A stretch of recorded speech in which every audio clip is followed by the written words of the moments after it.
আসসালামু আলাইকুম রহমতুল্লাহ। স্বাগত জানাচ্ছি নবম ও দশম শ্রেণীর ইসলাম শিক্ষার শিক্ষার্থীবৃন্দদেরকে।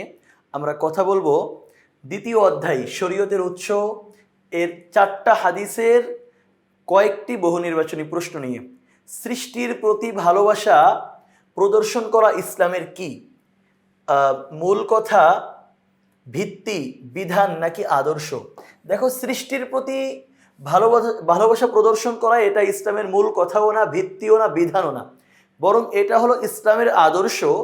যারা ইসলামী আদর্শে বিশ্বাসী তারা যেন সৃষ্টির প্রতি ভালোবাসা প্রদর্শন করে। এক মুসলমান তার অপর মুসলমান ভাইয়ের প্রয়োজন পূরণে উদাসীন থাকে, ভীত থাকে, অমনোযোগী থাকে নাকি সচেষ্ট থাকে? এক মুসলমান সবসময় চেষ্টা করে তার আরেক মুসলমানের প্রয়োজন পূর্ণ করতে।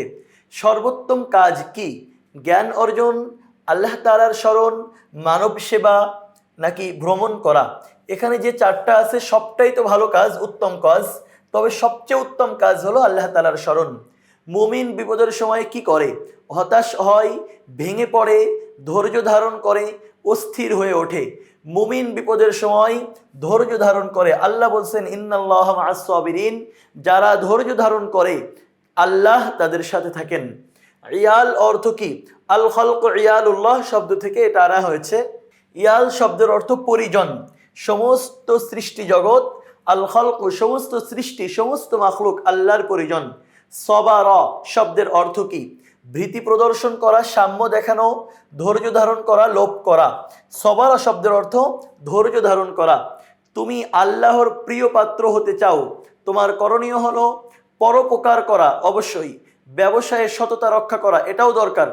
আল্লাহর সৃষ্টির প্রতি দয়া করা, এইটাও দরকার। 3টাই কোথায় আছে?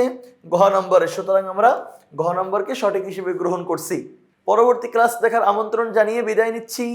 আল্লাহ হাফেজ। আসসালামু আলাইকুম ওয়া রাহমাতুল্লাহ।